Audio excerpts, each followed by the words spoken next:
Just over there is the M1 motorway. It seems like ages ago that episode 1 of Secrets of the Motorway came out, and it was the M1 motorway that we were looking at. Unfortunately, we seemed to stop short around the Sheffield and Wakefield area. I don't know, I was younger and foolisher back then, but now I realise I can milk just one more episode out of the M1 by looking at the bits we missed. Therefore, welcome to Auto Shenanigans. How the devil are you? Have you had a good week? My name is John. Thank you very much for joining me for another exciting episode of Secrets of the Motorway. Accordingly, we're starting at junction 35, just north of Sheffield. I've come to visit the Chapeltown or Smithywood colliery. The M1 passes right through the site of this old colliery, and what makes this one interesting is that it used to have a network of aerial cable cars that would transport goods around the site. The thing is, this cable system was absolutely massive and ran for a few miles, linking the Smithywood colliery up to the Rockingham colliery, and that was quite a feat of engineering for the 1800s. By the mid-1980s, the colliery and all associated buildings had been demolished, leaving a large area of derelict land, and it pretty much has stayed this way ever since, apart from the addition of a few commercial units. Next along is junction 35A, and junction 35A is really just a set of free-flowing slip roads.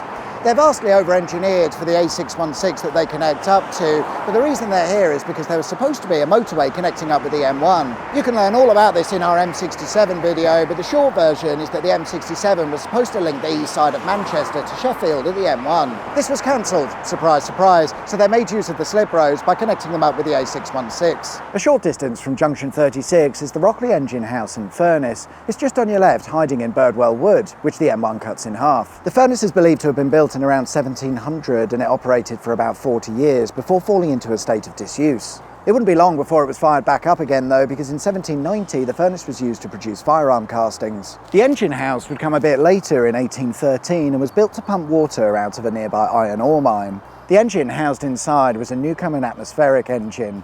This large single-piston engine used vacuum and pressure to operate. The invention of this engine came earlier in 1712, and in that time it had proven to be perfect for pumping water. Junction 38 is where the A637 meets the M1, and this very nearly became a motorway interchange. Back in the 1950s, someone had the idea of building a motorway that would link the M1 to the M62. Roughly speaking, it would have run from the M1 at junction 38 over to the M62 at junction 25. Sounds to me like it would have been a very useful motorway link. So what happened? In 1970, the project was actually given the go-ahead, but after a couple of years of procrastination, the oil crisis happened, and as we've seen many times before, the project was cancelled due to a lack of funding. The plan would make a comeback in the early 90s, this time with the motorway being downgraded to a dual carriageway. This was cancelled in 1997. The plan would make a comeback in 2008, this time downgraded from a dual carriageway to a single lane road which would bypass the village of Flockton.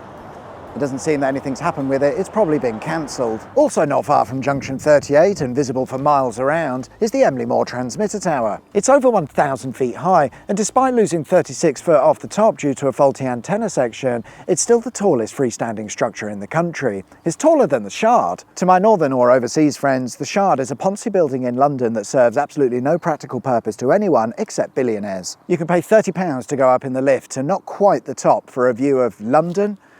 Don't waste your time. Surprisingly, for a short while there was an even taller tower here at Emley, a 1,265 foot high tubular steel mast similar to the one found at Belmont in Lincolnshire. Unfortunately, in 1969, due to high winds, the tower collapsed, having only operated for 5 years. In just 2 years, they knocked together the concrete tower that we see today, and it's been doing transmitter things ever since. Junction 39 is called the Durka Interchange. Oh, Durka. The Lofthouse Interchange is where the M1 meets the M62 at a roundabout-style junction that's got a couple of slip roads that link the M1 southbound to the M62 westbound, and vice versa. The slip roads are worth a mention.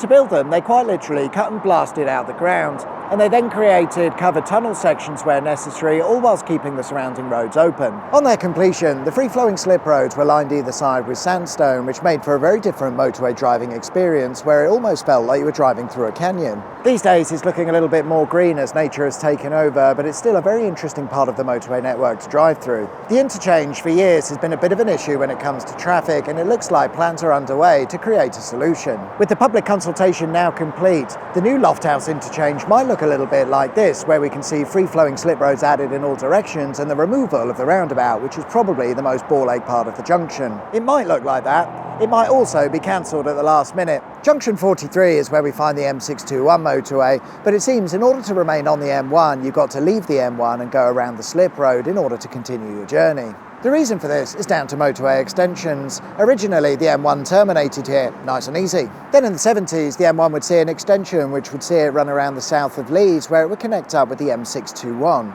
Then the 90s would come around, where further changes were made following the decision to create an M1 to A1 motorway link. As far back as the 1960s, this plan had always been the goal, but it took 30 years of planning and consultations and studies before work would commence. The M1 would be rerouted and extended to the northeast, where it would connect up with the A1.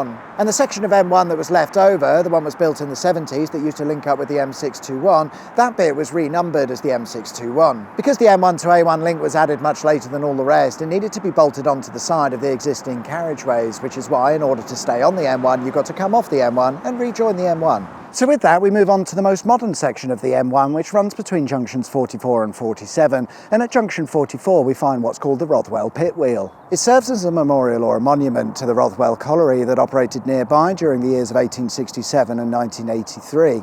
And the wheel on the roundabout is an original leftover from the colliery, it's not a replica. Today, Rothwell Country Park stands in place of the colliery, but if you know where to look, you'll still find traces of the old coal mine. For example, these old railway tracks that used to be part of the sidings for the coal mine. And interestingly, it looks to me like there are two different railway gauges. I can only assume the smaller one was used to transport coal directly out of the mine, and then the coal swapped onto larger wagons on the more normal railway gauge and shipped out from there. Junction 45 was constructed along with the rest of the M1 extension in the late 90s, but the junction itself didn't open until 10 years later. It took Leeds City Council that long to go through whatever legal processes were involved with getting the A63 link to the motorway sorted out. It seems there were a few hold-ups with that for some reason. By the time they'd sorted it all out, the newly built, freshly laid tarmac on the carriageway had started to deteriorate and nature began to take over, meaning the whole thing had to be rebuilt. Then later in 2017, the junction saw widening works to the slip roads and roundabout. So what we're saying is that the junction was never really built correctly in the first place, and that they took so long sorting it out, it broke, thus it had to be rebuilt. And then it was widened, spending and wasting even more money. I mean, surely just do it right the first time round. We waste so much time and money in this country. Apparently we can't afford the NHS. But we can do this junction 3 times over, don't f***ing worry about it. Just after junction 47 and the M1 joins up with the A1, marking the end of the M1 motorway. Before we finish though, I wanted to take a quick look at the old A656. Before the motorway came along, it used to follow this route, but following the M1's construction, it was realigned and sent up to junction 47. And there's now a short section of the A656 that sits abandoned and unused. Here it is. And there we are then guys, that's all we've got time for this week. I hope you liked the video. If you did, there's of course a button specifically for that. And if you haven't subscribed already, please consider doing so. That'd be wicked sweet awesome. Enjoy the rest of your week, whatever it is you get up to. My name's John, you've been watching Auto Shenanigans, and I'll see you guys next time for another exciting episode of Secrets of the Motorway. Until then, take care, bye bye.